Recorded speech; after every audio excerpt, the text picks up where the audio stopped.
Pizzaiolos, welcome to AmassPizza. This relates to what to light your firebox with. Now, there's various things you could use, matches, spills, etc., maybe even newspaper or something, which I don't recommend.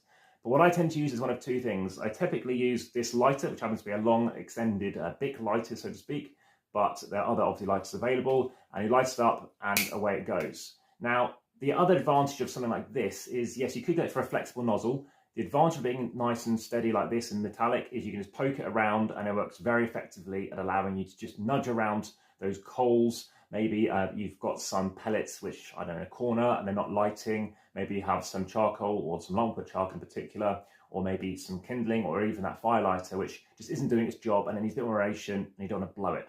So that's one thing you choose to use. Now, something I used yesterday, perhaps for the first time, was a regular smaller lighter. Again, I don't know what manufacturer made this one, but it looks like it's a Nolt or a Nola. And again, you can light it up, similar sized flame, obviously you can adjust it to.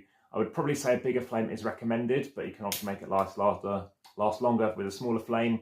And the advantage of something like this is it's going to be a lot cheaper to get hold of. You don't need to stick it far in. And like I said, with my lighters, my fire lighters now, I tend to light it and then almost drop it in. You don't have to do that. I don't necessarily recommend it. There's a good chance of being burnt.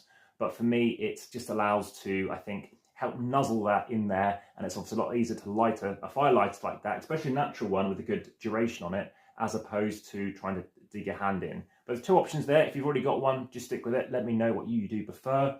And again, as you might have noticed, I've got the sister channel for board games, over 3,000 subscribers at time of recording, about 1.5 million views.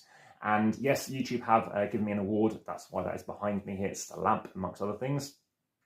And if you have any other questions, do let me know via the comments section. YouTube is best. But this does get shared. Please do share, like and subscribe and hit the notification bell if you haven't done so already. And let me know as well if you are checking out my other stuff over on Instagram, TikTok, Threads, podcast as well. More videos already scheduled, of course. If you remember, you can check that stuff early. Thanks very much for watching. Speak to you again on the next one. But for now, back to the table.